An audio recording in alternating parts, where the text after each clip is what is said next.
Well, good morning. Monday morning, start of a new week here. Kind of crappy because it snowed a couple days, 2 days ago. We had like a kind of a late night blizzard. And it adds to the frustration of the mud. So spring it's just a crazy time. It is the first day of spring today. And we got a lot of snow to go, as you can see. We're going to get some double-digit 10, 14-degree weather coming here. And the exposed dirt, so, out over here in front of the bins, even our range road and then up by our bin yard, there's actually quite a bit of exposed dirt and gravel from last week. And that was actually starting to dry up. So the runoff has made its rivers where it's going to go, right? You can see one here. This is like a channel, comes out of the bush, runs down there. As soon as we get to like 2 o'clock this afternoon, if it warms up, that'll be running. And now don't get me wrong, it's a mess everywhere, but there seems to be spots where the water wants to be. So if you can redirect it here and there, you can actually keep your yard pretty dry. And the spots that were dried off last week were getting quite nice. So when it snows, 1/4 inch in the spring, that snow packs a lot of water with it. Like, it's a heavy snow, big snowflakes. You wake up the next morning and you're back to zero. Everything all over is muddy. There's no dry spots. You got to wait another day or two of decent temperatures for that to disappear. But nothing we can't handle. Generally, the things that are facing to the north on the south side of the yard, there's usually a pretty good ridge of ice. So I stack all my bags over there for now. The ones that are going to be picked up in a day or two. The ones that aren't, they go in the feed shed. That is why we built that other machine shed, so we can keep things under wraps as much as we can. I really dropped the ball on this one this year. I didn't plow the snow in front of this feed shed properly like I had in years past. So what there was a huge bridge of ice. Because there is a ridge here. The water can't flow into the shop. However, because there was about 6 inches of ice right here, what was here that melted did run into the shop. So lesson learned, do a better job. It's all quite hard now. You don't sink into this, it's all frozen. So I'm going to, what am I going to do? I got one bag to make that the guy wants to pick up today. I got a few ordered for later in the week, but I'm not going to make those till tomorrow or the next day. Hopefully people can come and pick these bags up, get them out of here, because you are limited to where you should be putting bags of grain. So I'm going to go ahead and get going on this. Yesterday I dumped some rad leak copper stuff in the old telehandler here, and it actually might have worked. So no surprise, I got a good deal on this backhoe or this telehandler, and it wasn't, this thing ain't ever gonna go back to the job site. It did need some things. So I popped the old hood here yesterday, and I had noticed some drips right here, and you can still see the lines. So actually, I think, I'm not 100% sure where that come from. I expect it come out of between the block and the head. Why? I don't know. I assume probably it's going to need a head gasket. That's not the end of the world, though. That stuff doesn't overwhelm me. But I dumped some of that rad sealant in here because it said it fixed up head gaskets. And to my surprise, that's right full. It doesn't burn a lot of coolant. Like I added, I don't know,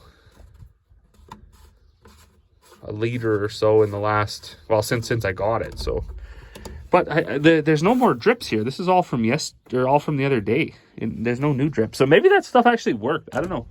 If you're watching this, you have experience with that. Does it work? I know I've dumped it in quite a few things. So, I mean, that 430 case has had it in there. We put it in our 1955 Cockshot a couple times. I've dumped it in my backhoe. Now, no, we're not complete disasters. Like, we actually do run a pretty decent maintenance program. So since then, that 1955 has a new rad. Like, we put it in there. What I'm saying, we put it in there when it leaks to try to, you know, just to see if it'll stop it and to get by. But then once we can go a couple weeks without the tractor, we do fix it. So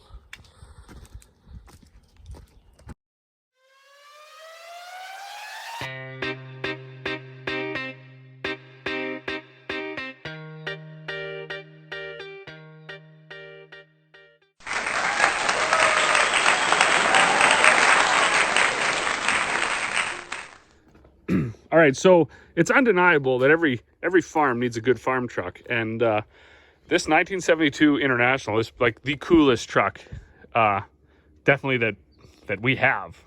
So it's got the 345 engine. There was one size bigger. I don't even know what this would have been in, because we have a tandem International truck, the red one, and it also has a 345 in it. So I don't know how big of a truck you had to buy to get this 392, but this thing runs like a top. We actually were considering restoring it one year, but once we started to weigh our options, if this truck could talk and tell you all the stuff it's run into in its life, I don't know if that's a better story than restored. So it is a 1-ton step side, but she's got some war wounds for sure. Crazy enough, these things were kind of famous for rust. And this has about 42,000 original miles. And really the only rust spots are starting here on the hood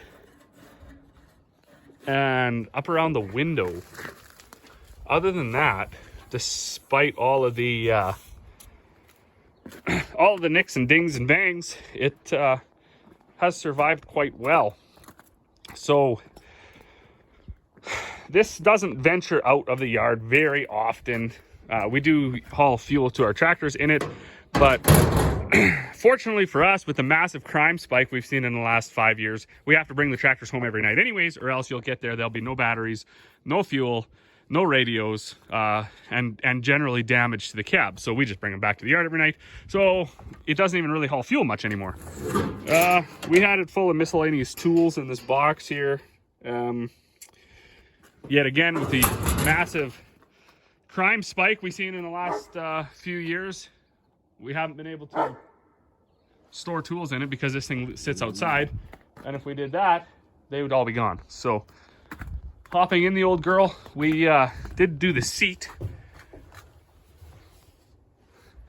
and generally this thing fires right up. I don't know where to get the key here. All right, see if it'll start or if it'll let me down. Sounds like somebody's here.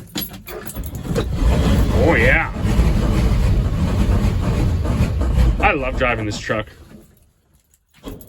Oop.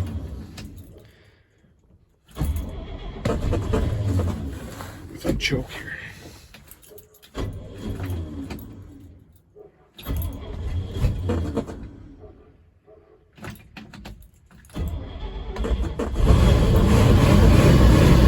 Molasses guy is here.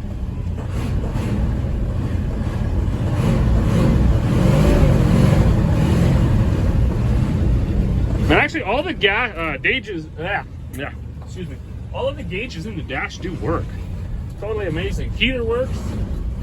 Although I have noticed some coolant on the floor over there, so I think either the line or the heater core this probably needs significant repair.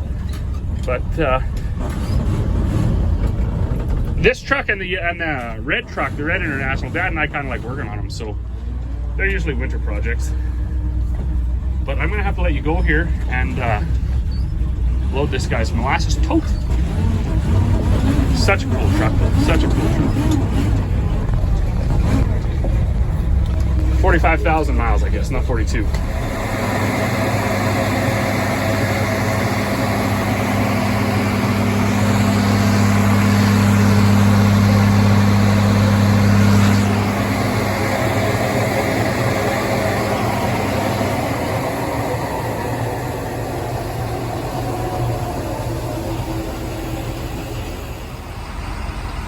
Wow, we are getting after it here today. So I've been back and forth down in the yard loading up molasses and bags and stuff, and Dad's just getting ready to gear up here and clean the oats.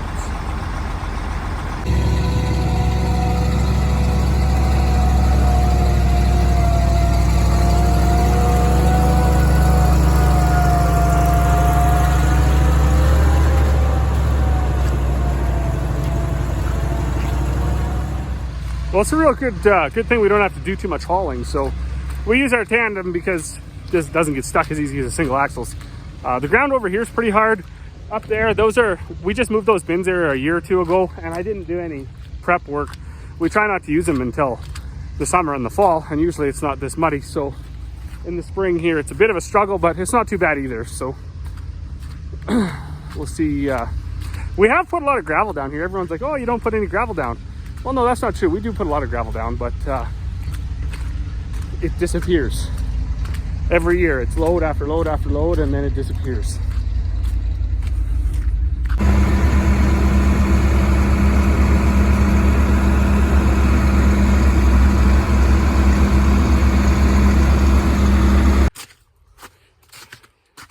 Well, holy smokes, just like that, another day gone. It's like 10 after 6. Dad's just on his way out. He was cleaning oats all day. Once we got everything set up, we had to, clean out from the wheat, get the screens changed over, starting on the oats. That went pretty well. I had a couple people stop by for totes of molasses, lick tanks, bags of grain, everything like that. And I had a few more bags to make, so I didn't get back to anything. So you're gonna have to have just enjoyed the tour of the truck. One thing I did yesterday, I dug out this ditch. So unbelievable how much snow we had. I spent a good bit of time yesterday. I had to dig this ditch out so it would start flowing because all the water was backing up onto the lawn and running across that road up there. And if you can get your ditches to work, your spring thaw, you will just shave time right off of that. If the water is always encroaching on the road or running over the road, you end up just destroying the road. So up here, I wanted to get it dug out, get the culverts dug out so the water could run, and then as it goes, it will just cut its own trench. Of course, that's something probably folks down south don't have to really worry about, is the fact that you have like 6 months worth of snow hard packed from where the grader winged it up into the ditch, and then you got to get digging that out. So anyways, I'm gonna go in and have supper. I'm tired.